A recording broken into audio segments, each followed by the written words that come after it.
Hey, all you zealots and zerglings, it's time for a 2 versus 2. We are on the map Molten Crater, and we've got Spartan here as the purple Terran, and his ally is Contrarian as the teal Protoss. And their opponents in this matchup, we've got Sensei Kojima as the blue Zerg. And here is the red Protoss, Avon calling. Oh, I had to do it. Had to be done. Had to be done. So we don't get too many 2v2s, certainly not too many ladder 2v2s. We do a lot of internal 2v2s, and usually it's me live casting them. Haven't done any that weren't... Haven't done any for me actually playing them recently though, so... Maybe we need to get that done. I don't know, we were on Molten Crater, a map I haven't really played that much. What kind of layout do we got here? Seems to be a lot of paths through the center of the map, sort of. I don't know, looks like you got some nice bases back here, and this narrow choke that you could wall that off and basically be on your two bases for quite some time. So this seems to be the point of entry, but it looks like it's going to be the point of entry of Contrarian Scouting Probe, because it's always the probe. You know it's always the probe. So Protoss Verg versus Protoss Terran, both combinations have some unique things that they can do. But is anyone going to utilize them? And oh, that drone does not like that probe because he heard a story that probes like to cannon rush, and he will have none of that. Not that easy to cannon rush a Zerg who's on one base. Could cannon rush a Zerg that's on two bases, although he does have that Overlord there to spot. Could throw Pylon down here and cannon rush that direction, but as we can plainly see, there is a gateway coming out here for Contrarian, so that is not likely to happen, and he's not really one to cannon rush either. I think I saw him cannon rush once when we were 2v2ing against insane AI computers, and that was like 2 years ago. So, not quite 2 years ago. A little less than that. 2 years ago, this game was like a month old. And we got a fight in the middle of the map. Who's gonna get first blood? Neither. They put up their dukes. They went for some fisticuffs, and then they retreated to their respective corners. So it's all good. But oh, this Overlord's breaking the truce, and he's gonna be poking his head around here to see what's going on. What can he see? He can see the mining there. He sees where Contrarian's at. Not gonna get a lot of tactical information just yet. Cybernetic's core is not out yet. He could poke around and do a little bit of scouting, but I don't know what he would see at this point. It'd be really risky at this point to try to pull that off, I think. Well, especially against the Terran. Those Marines get over there, and you can say goodbye to that Overlord. Looks like Spartan's going to wall off his ramp. Not going to attempt to wall this off. Maybe used to just protecting his own base. Maybe too worried about early Zergling rush, but Sensei has expanded, so there's not going to be any sort of Ling, I think, pressure for a while. And even right now, making a couple queens, getting that speed out, getting some drones out. Nope, I don't even think he has any Lings on the map. Nope, he's just going pure macro mode right now. And I like it. Avon going for the robotics facility. Is he just going out to get an observer out, or is he going to go for more of a robo-based build? I don't know. Let's see what's coming out of here. Yeah, he's going for a robo build, getting out that Immortal. Will be good against Contrarian Stalkers, and we know he likes to be active with the Stalkers. That Immortal will shut it down. And Spartan just throwing up more barracks. He's going Marines. And as Terran, why wouldn't you? In fact, he's going to get a little aggressive with his Marines. He's going to be careful. Although going for this robo build, Avon's going to be just getting up pure Immortals, a couple of Zealots. Another Zealot coming out. It's not really, I mean, I probably will be able to hold this off, but not really the good composition you want for this. And there are no Lings out for a huge wave of drones coming out here for the Sensei. So and even double Evo chambers. And oh, he's the one that's going to be attacked, so it's not even going to be Avon that's going to be able to defend this. And that Queen is going to go down. And even making more drones, or maybe those are left over from the ones he was making before, but he's going to lose a lot of drones here. Here comes some 4 Lings, 6 Lings, 12 Lings are going to be forced right here. And it might actually be good for Spartan just to pull out right now. He knows there's going to be Lings here soon. If he just gets out of here and Overlord goes down, this would be a good time to retreat. Spartan, this is a good time. You don't need to get every last drone. Instead, he's going to throw away all those Marines. It's too late now, Spartan. Those Marines are dead. Yeah, once those Lings get out, once he forces those drones off the line, it was probably a good time just to run like crazy, because he did a decent amount of damage. I mean, look at the damage that he did, but now he took some damage of his own. May have been worth it. He did take out a queen, an overlord, and several drones. But he could have tried to save the Marines. If he pulled out of there, the Lings might not have run after him. If they had, it would have been more problematic. But he wouldn't have had all these forces following him, or at least not close enough to do any damage. So you gotta know when it's time to retreat. You gotta know when you've done enough damage. You don't need to kill every last possible thing until the last man is dead. You can retreat. Retreating is an option. In fact, retreating is usually mandatory. But looks like we're gonna get the counterattacks from the Sensei. This could be a bad time to have his wall up, because the Lings are heading his direction. They're gonna spot the expansion. There's no expansion there, and I think oh yeah, he spotted that. He was gonna move to intercept, and actually, he almost put those Lings in the door by running that Zealot forward.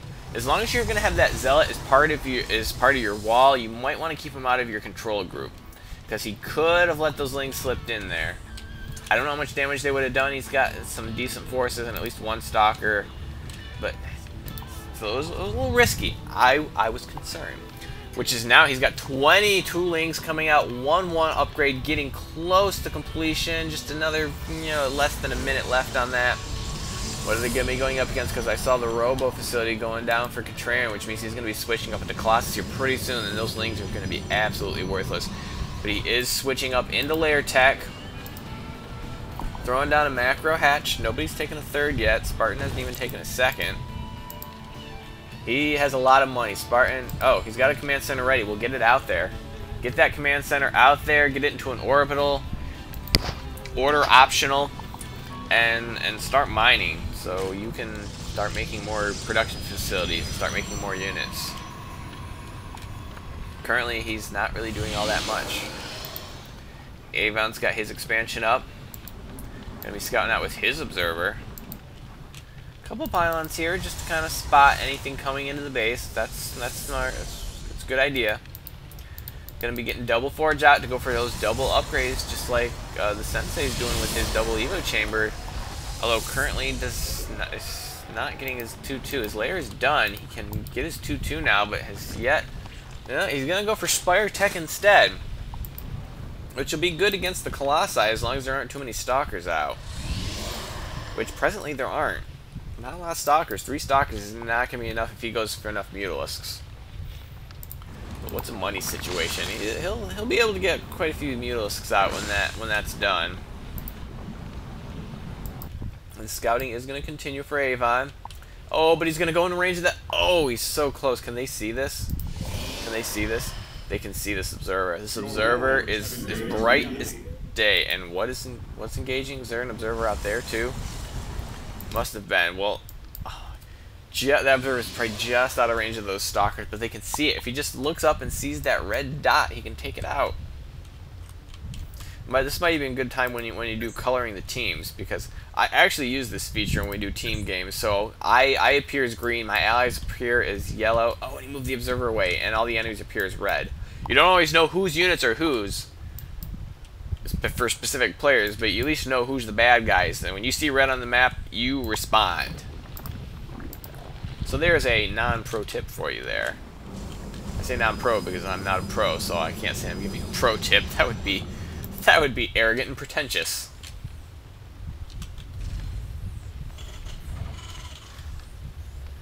Looks like Spartan's got that expansion down, but oh, he's making SCVs. Make your orbital.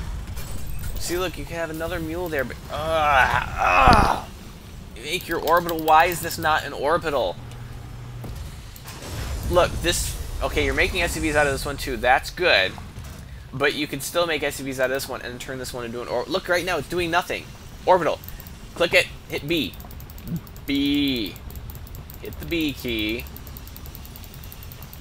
Hit the B key. Come on. Usually when I click this stuff happens, but not this time. And it looks like Avon's going to be taking this expansion. Not going to bother his army to head out there. He's just going to bust down the Russian. You got to be careful. One time I placed a pylon next to these rocks before I took it out and found out it still blocked my Nexus.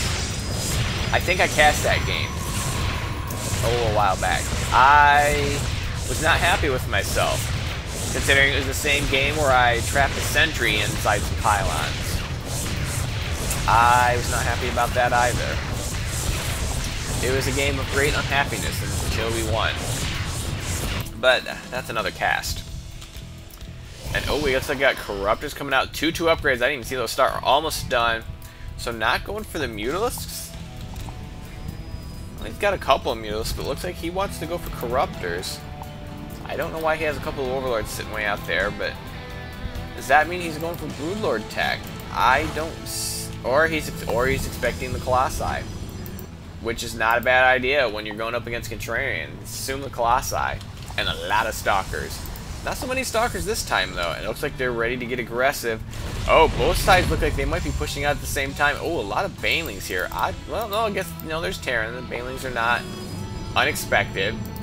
Oh, and even got that proxy pylon out, Contrarian. Here comes the Infestation Pit, but High Tech is a long ways away, and they have spotted what was going to be an expansion is not currently yet.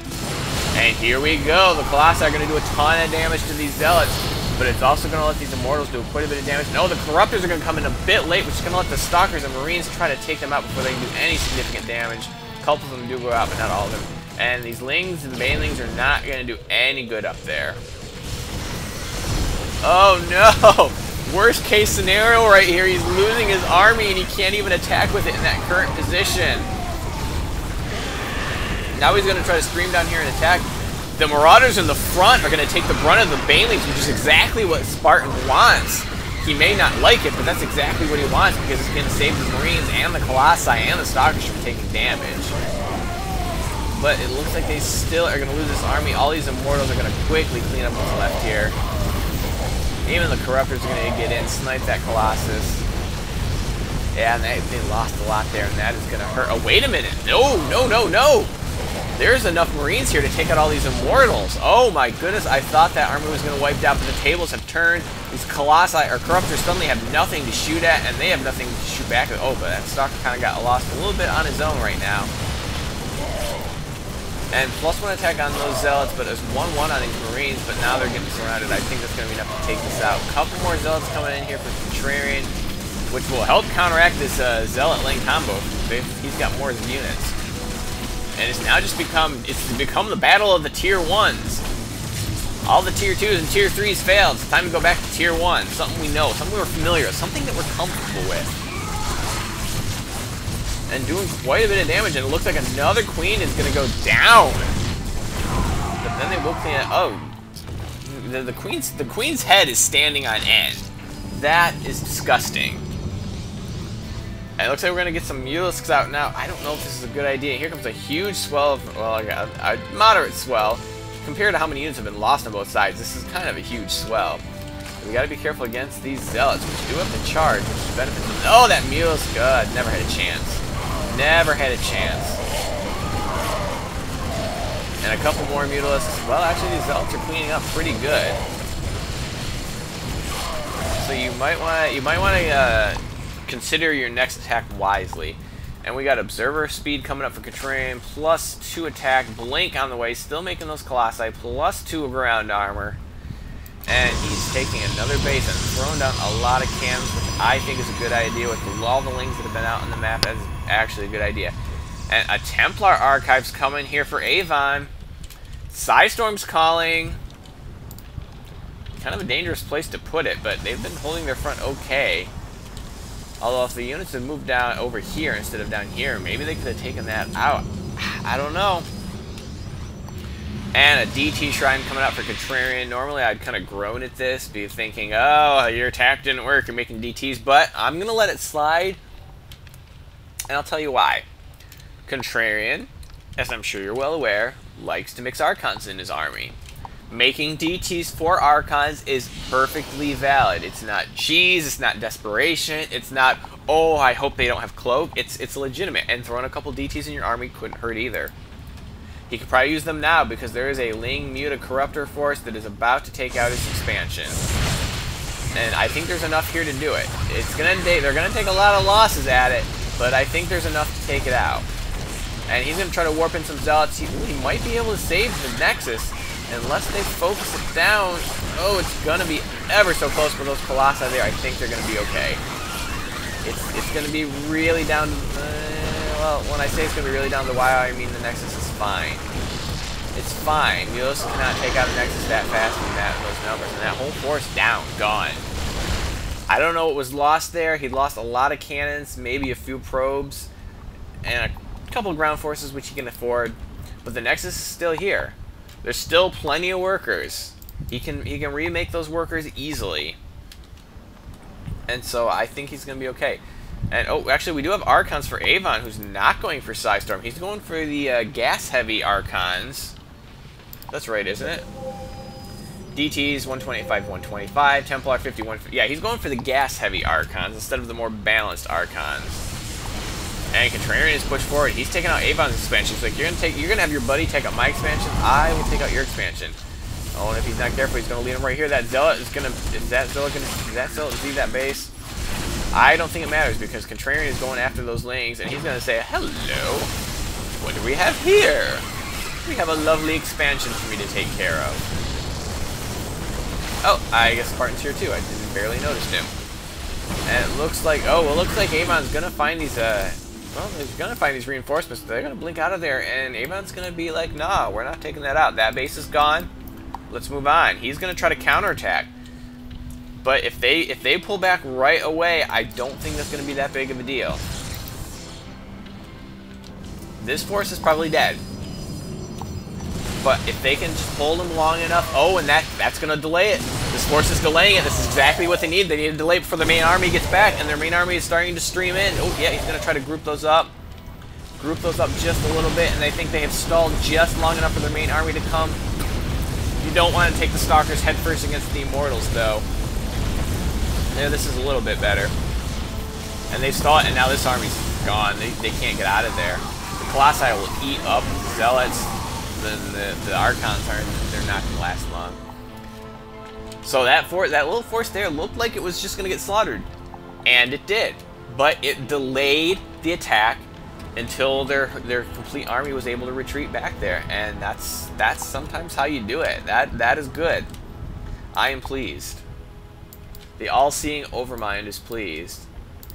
And Sensei's going to run around with his Zerglings. Almost got 3-3 done. Does he have that Crackling upgrade yet? He does not. It's easy to forget. I've been getting it more and more lately, and I'm proud of myself. When I can get to Hive Tech, I generally get the Crackling upgrade. Unless I completely go brain dead and accidentally get speed. And accidentally go to get my Crackling upgrade only to realize I forgot to get speed. It happened recently. Okay, it happened. Oh, so many Banelings are going to completely wipe out the Marines. Here comes some more Banelings, but they should have finished off those Marines, which are far more juicier target than the Colossi, which take way too many Banelings to take out. I've done it before. I'm not sure it was worth it. Especially since all the Colossi are still alive. And those Archons will be able to clean up the Marines. How many Colossi will be able to get down? Quite a few, or just one, apparently. Nope, just one. And there's the GG from Avon. They realize he cannot produce enough to take out these Colossi, which are really hard to deal with in these numbers. Really hard. He recognized there's not much they're going to be able to do against this. And there it is. I hope you enjoyed this game. I thought it was great. I thought it demonstrated a lot of good points that I wanted to make, and have a day.